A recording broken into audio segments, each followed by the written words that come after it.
Hi guys, mag-unboxing tayo ng binili kong bagong Lenovo laptop.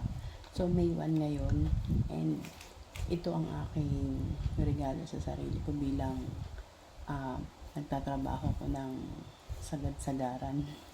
Yung hardworking ko ay tumanda ang aking may regalo sa sarili ko. So unbox tayo guys. Yung binili kong Lenovo is 15-inch siya. Tapos may free siya na computer bag and mouse. Buksan natin yung mouse kung anong kulay. So yan, ganyan lang siya. Mouse and then yung bag.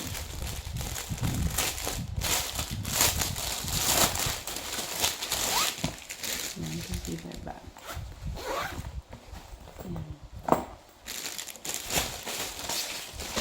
And then yung ating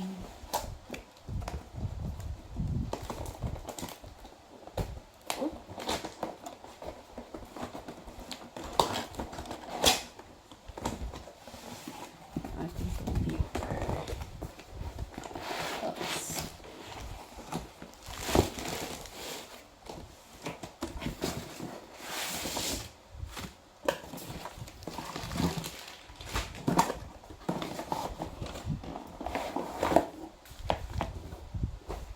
Siyempre, merong charger. Yung battery niya. Charger and plug. Tapos, styro. And, ang pangalan niya is Lenovo IdeaPad 1 series. So, siyempre, merong warranty card. 1-year warranty card. And, ito yung manual guide.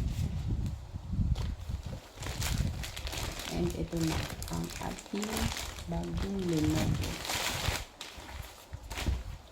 Yan, Lenovo. Kulay, hindi ko alam kung anong, hindi naman siya silver. Kasi may pagka-pinky siya na silver. And, yan, congratulations in your recent Lenovo product purchase. Extend your warranty now. Pwede pala ma-extend ang warranty ng hanggang 3 years pa to. So, tatago ko na to. Tapos, meron siya, naka-charge na siya ng kaunti, oh. Tapos, ito yung camera niya. Yan. And then, Intel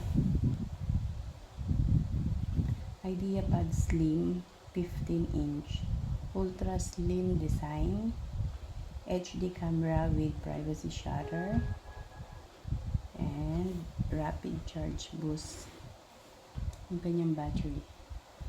So mamaya na natin i-set up. I-charge ko muna siya. Hindi naman daw kailangan 8 hours ang charging nito. As long na mapuno siya, okay na siya. So i-charge ko muna. So ayan. To set up your device using a screen reader. Ayan. United States. Mamaya ko na i-set up. I-charge ko muna siya para fully charge. Then bukas ko na to i-set. Kasi sa Sabado, holiday na naman dito. So, makakapag-computer ako. So, yun lang guys. Ang aking bagong Lenovo computer. Kasi, yung computer ko, nakalagay no bootable device. So, hindi ko na siya mabuksan. Yung Microsoft na binigay sa akin ng amo ko, hindi ko na mabuksan. So, bumili na lang ako ng bago. And regalo ko na rin sa sarili ko bilang work hard, diba, sa aking pagiging OFW. So, yun man lang aking regalo. So, yan ang aking Lenovo IdeaPad laptop.